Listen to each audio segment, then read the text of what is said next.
بہت بڑا طبقہ ہے جو اس نفرت کی سیاست کو ملک کی تباہی کا سبب سمجھتا ہے۔ جمعیت علماء کی یہ تحریک ہے، ہم اسی لیے آپ کے پاس آئے۔ ہم وقف بل کو ایک مذہبی مسئلہ سمجھتے ہیں، آپ اس بات کو سمجھیے۔ لوگ نہیں کہتے، میں تو سچ بات کہہ دیتا ہوں، آپ کے اس صوبے کی حکومت وہ بیساکھی ہے جس کے اوپر مرکزی حکومت ٹکی ہوئی ہے، یہ بھی اس کے اندر شریک ہے۔ وہ کہتے ہیں کہ ہم مسلمانوں کو کوئی تکلیف نہیں پہنچنے دیں گے۔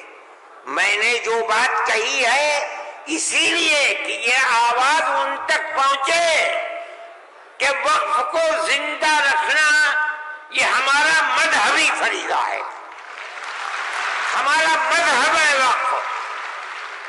اگر آپ اس کی تائید کریں گے تو مسلمان خود فیصلہ کرے کہ آپ کی گورنمنٹ آپ کے مذہب کو زندہ رکھنا چاہتی ہے یا آگ لگانا چاہتی ہے۔ جمعیت علماء ہند زندہ باد، مولانا ارشد مدنی، نعرہ تکبیر، اللہ اکبر، ارشد مدنی قلم بڑھاؤ، تمہارے ساتھ ہے، جمعیت علماء ہند زندہ باد۔ میرے بھائی، تیسرا مسئلہ مدرسوں کا مسئلہ ہے۔ مدرسے دو طرح کے ہیں، ایک وہ مدرسے ہیں جو گورنمنٹ سے امداد لیتے ہیں، ایک وہ مدرسے ہیں جو گورنمنٹ سے ایک پیسہ بھی نہیں لیتے۔ ہم پہلے سے کہتے تھے، لوگوں سے بلاتے تھے کہ پیسہ مت لو۔ یہ ہو نہیں سکتا کہ گورنمنٹ دے اور تم سے لینا، یہ نہیں ہو سکتا۔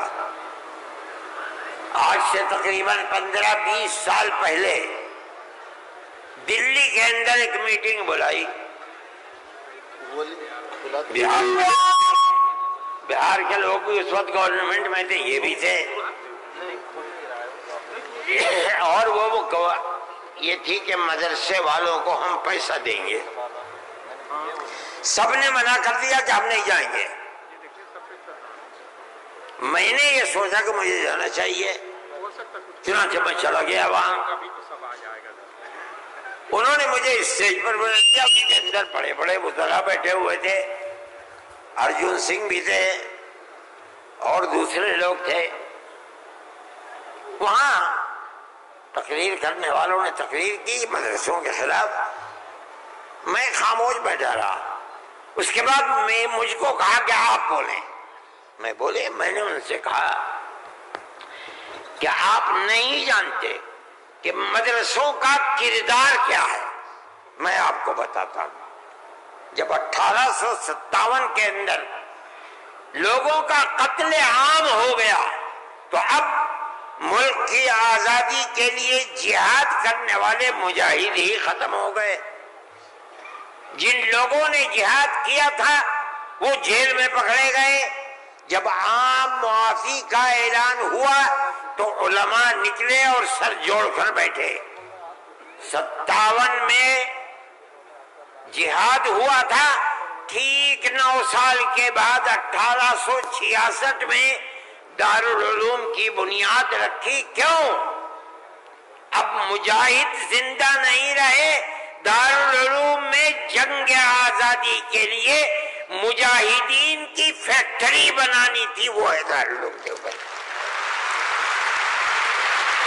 مدارس اسلامیہ زندہ باد، جمعیت علماء ہند زندہ باد، نعرہ تکبیر، اللہ اکبر، مدارس اسلامیہ، اللہ اکبر۔ اس فیکٹری سے بڑے بڑے ہزاروں مدرسے بن گئے۔ جہاں دنیا میں جائیے، نیو یارک میں چلے جائیے، واشنگٹن میں چلے جائیے، لندن میں چلے جائیے، ساؤتھ افریقہ میں چلے جائیے، اور ایشیا کے اندر تو جس ملک میں قدم رکھو یہیں کے فارغ ہیں یا یہاں کے فارغ ہونے والے کے شاگرد ہیں جنہوں نے مدرسے بنا رکھے ہیں۔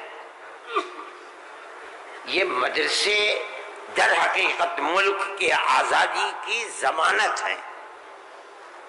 ملک کے اندر حضرت شیخ الہند یہیں کے پیدا ہوئے جنہوں نے 4 سال مالٹا میں جیل کاٹی. مولانا مدنی یہیں سے پیدا ہوئے ہیں جنہوں نے 9 سال انگریز کی جیل کاٹی ہے. اور میں نے کہا میں کتنوں کا نام لوں آپ کے سامنے. یہ مدرسوں کی زندگی ہے اور یہ تاریخ ہے. آپ اس تاریخ کو بجھانا چاہتے ہیں. کہتے ہیں بالکل نہیں. انہوں نے کہا کہ ہم نہیں بجھانا. میں نے کہا کہ یہ ہو نہیں سکتا کہ آپ پیسہ دیں انہیں اور پھر ان کے نظام تعلیم اور نصاب تعلیم میں دخل نہ دیں. آواز آئی ہم وعدہ کرتے ہیں کہ نہیں دیں گے. میں نے کہا اچھا میں آپ کو جھوٹا نہیں کہتا ہوں. مجھے یہ بتائیے کہ ابھی الیکشن میں 3 سال باقی ہیں.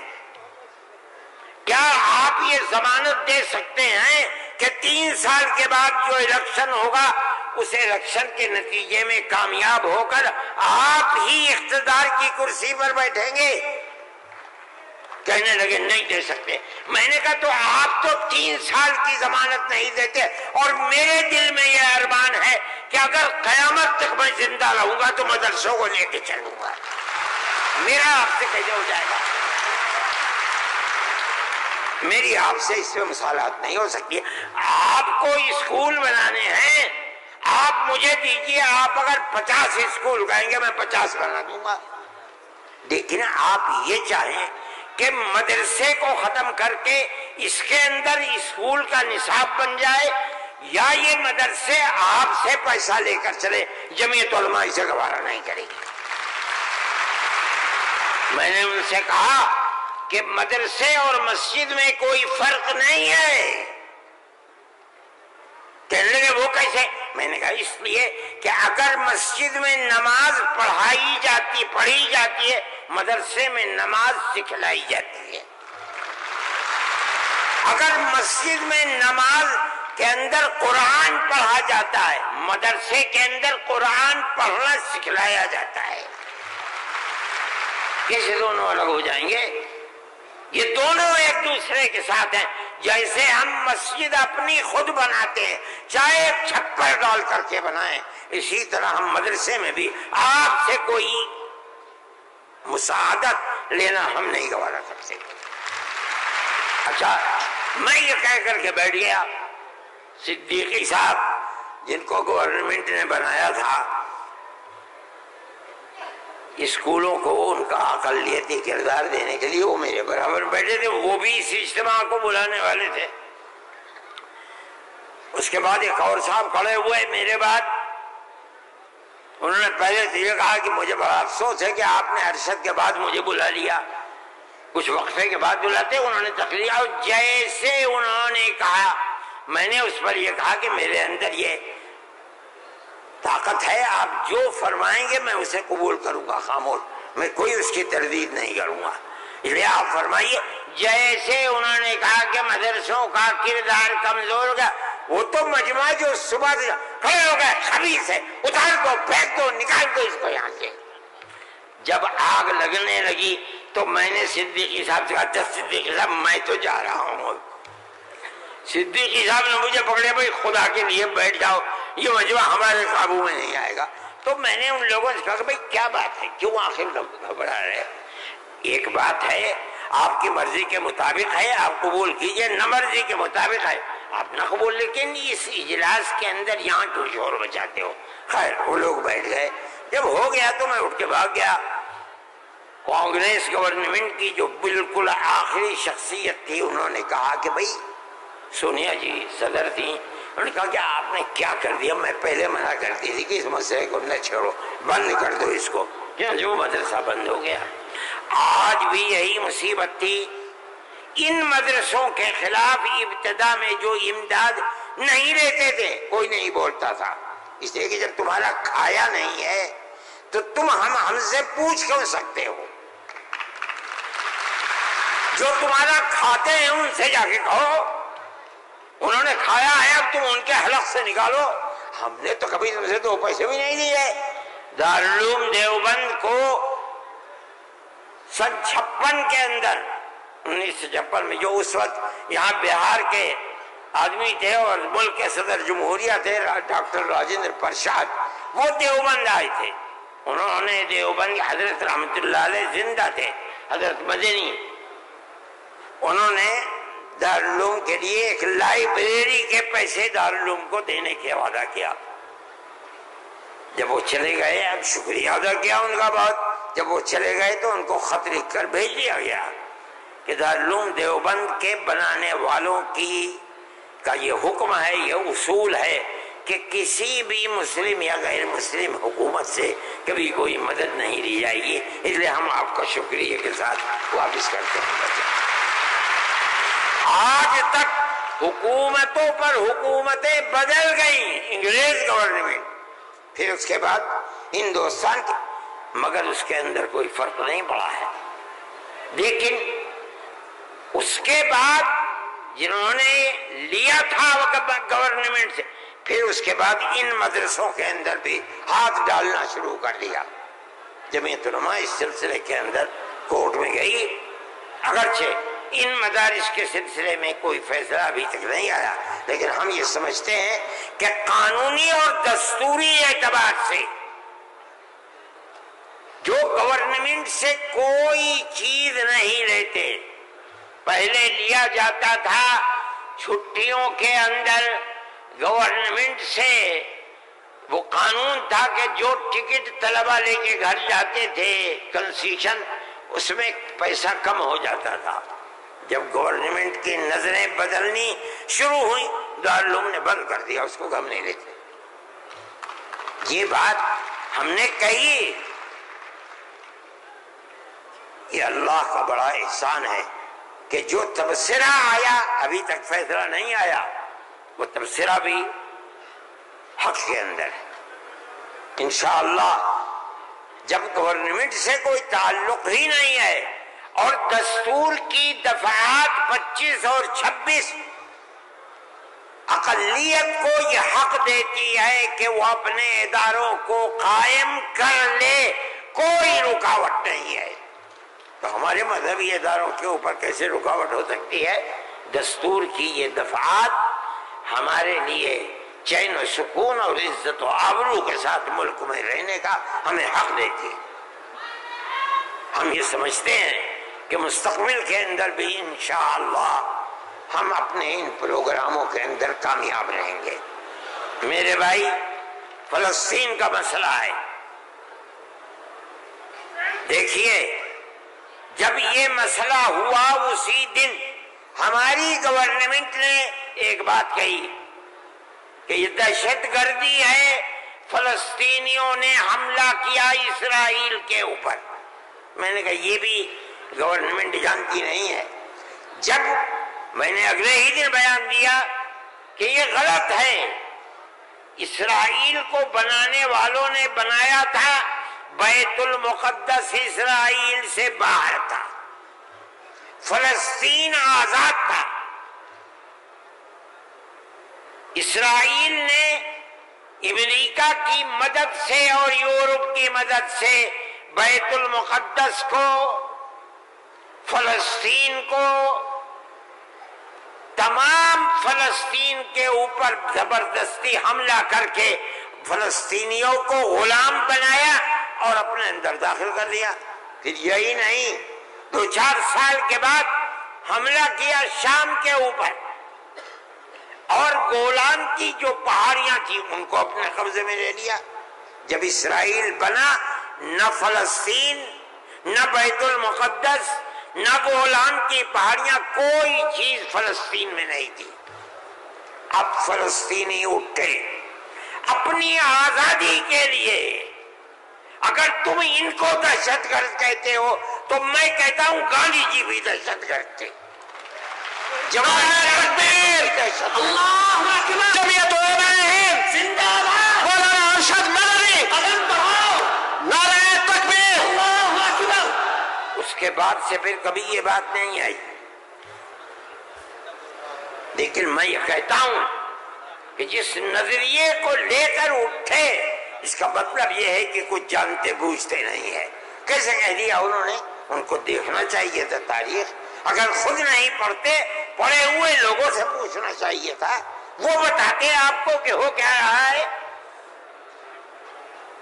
میرے بھائی میں یہ بات کہتا ہوں کہ جمعیت علماء کی ایک تاریخ ہے اور جمعیت علماء اس چیز کے اوپر ہے. ہمارا اس وقت کا مسئلہ صرف ایک ہی مسئلہ نہیں، بہت مسائل ہے، لیکن وقف ترمیمی بل کا مسئلہ بھی یہی ہے جس کو جاننے کی یہ ہمارا مذہب ہے. ہم یہ کہتے ہیں بہار کی گورنمنٹ کو بھی، آندھرا گورنمنٹ کو بھی اگر وہ کریں گے تو اس کا مطلب یہ ہے کہ مسلمان کے پیٹ کے اندر چھرا گھونپیں گے اور مسلمان کے مذہب کو آگ لگانا چاہتے ہیں. مسلمان کو سوچ لینا چاہیے کہ وہ کیا کرے گا اور مستقبل کے اندر اسے اس جنجال کو کس طرح نمٹانا ہے. ہم ایک بات کہہ رہے ہیں اور ہمیں یہ کہنے کا حق ہے، اس لیے کہ دستور کے خلاف ہے. دستور نے ہمیں مذہبی آزادی دی ہے. آپ وقف کو مذہب نہیں سمجھتے، لیکن اس لیے نہیں سمجھتے کہ نہ آپ قرآن کو جانتے ہیں نہ آپ حدیث کو جانتے ہیں. حضرت عمر رضی اللہ تعالی عنہ نے اپنا ایک باغ وقف کرنے کی نبی کریم علیہ السلام سے اجازت چاہیے جو خیبر میں تھا. آپ نے فرمایا میری رائے یہ ہے کہ تم باغ کو وقف مت کرو بلکہ باغ کی کھجوروں کو وقف کر دو فقراء اور مساکین کے لیے، اس لیے کہ باغ تمہارا رہے گا. باغ اس کا محتاج ہے کہ تم اس کی دیکھ بھال کرو. وقف کر دو گے کوئی دیکھ بھال نہیں کرے گا. باغ تمہارا ہے، تم اس کی دیکھ بھال کرو، جو پھل اس کے اوپر آئے گا وہ فقیروں کو اور محتاجوں کو تقسیم کر دو. انہوں نے ایسے ہی کر دیا. میرے بھائی وقف 1400 سال سے چلا آ رہا ہے.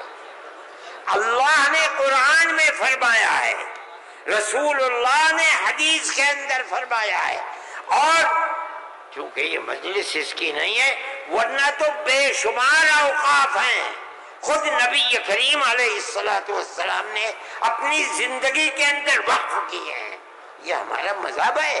آپ کیوں اس کے اندر دخل دیتے ہیں؟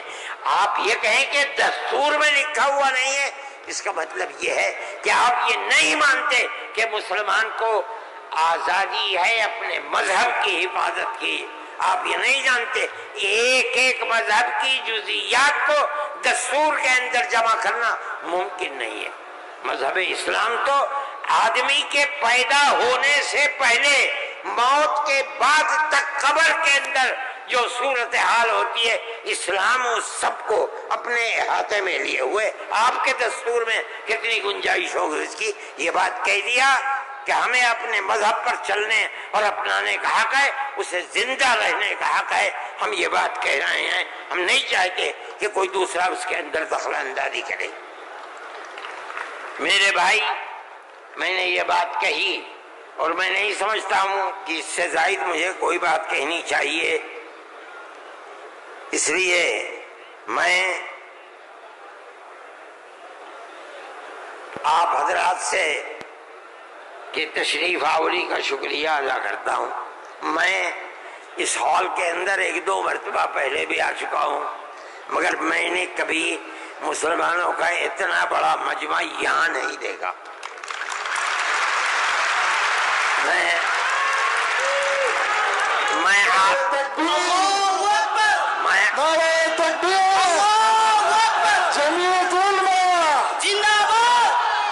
آپ حضرات کا شکریہ ادا کرتا ہوں اس لیے کہ یہ سب جگہ شہرت تھی کہ اس اجلاس کا مقصد وقف ترمیمی بل کی مخالفت ہے. اس کا مطلب ہے کہ بہار کا مسلمان ہر اس طاقت کا مخالف ہوگا جو وقف ترمیمی بل کی تائید کرے گا. اس لیے آپ حضرات کا اس گرم جوشی کے ساتھ یہاں آنا، میں جمعیت علماء کے خادم کی حیثیت سے آپ کا شکریہ ادا کرتا ہوں. اللہ آپ کو خوش رکھے، خیر و عافیت کے ساتھ رکھے. آپ اپنے مذہب کو سینے سے لگائے ہوئے زندہ رہیں اور مذہب کو خدا کرے زندہ رکھے۔ میں آپ سب حضرات کا شکر گزار ہوں، جو لوگ باہر سے آئے ہیں میں ان کا بھی شکریہ ادا کرتا ہوں۔ جن لوگوں نے پٹنے کے رہنے والوں نے، قادری صاحب کے صاحبزادے اور جمعیت علماء کے ورکرز جو یہاں کے ہیں یا باہر کے رہنے والے ہیں پٹنے کے علاوہ کے، جن لوگوں نے کوشش کی ہے، جمعیت علماء کے دل میں اس کی بڑی قدر ہے۔ اللہ تعالیٰ ان کی کوششوں کو قبول فرمائے اور حکومت کو کسی بھی ایسے کام سے جو صوبے کے اندر یا ملک کے اندر مسلمانوں کی دل آزاری کا سبب بنے اس سے باز رکھے، اور خدا کرے کہ اس ملک کے اندر امن و امان، پیار و محبت مذہب سے اوپر اٹھ کر ہندو اور مسلمان سب مل جل کر اپنی پرانی تاریخ کو یاد کریں اور زندہ کریں۔ مسلمان اور ہندو گاؤں در گاؤں آج سے نہیں 1300 سال سے رہتا چلا آ رہا ہے، کہیں تو کوئی جھگڑا نہیں ہے۔ آج کون سی ملک کے اوپر آفت ہے کہ آگ لگانے ہی کے اوپر سیاست کی بنیاد رکھی ہوئی ہے؟ ہم اس کے مخالف ہیں، ہم اس کو پسند نہیں کرتے ہیں۔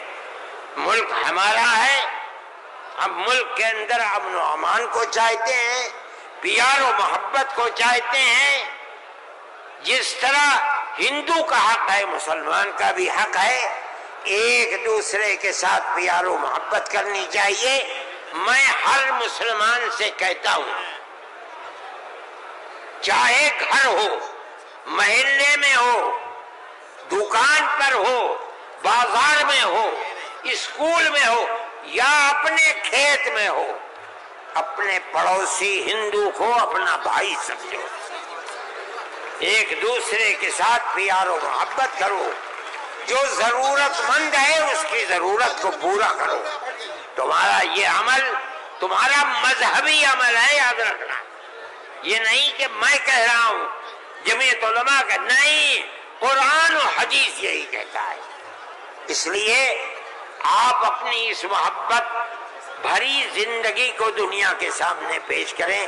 میں ارباب مدارس سے بھی کہتا ہوں، وہ جہاں جائیں، جہاں رہیں، جہاں مدرسہ چلائیں، ایک دوسرے کے ساتھ الجھ ہندو مسلمان کو قریب کرنے کی اپنی تحریک کو زندگی عطا فرمائیں، جو آپ کی تحریک نہیں ہے، اسلام کی دی ہوئی تحریک ہے۔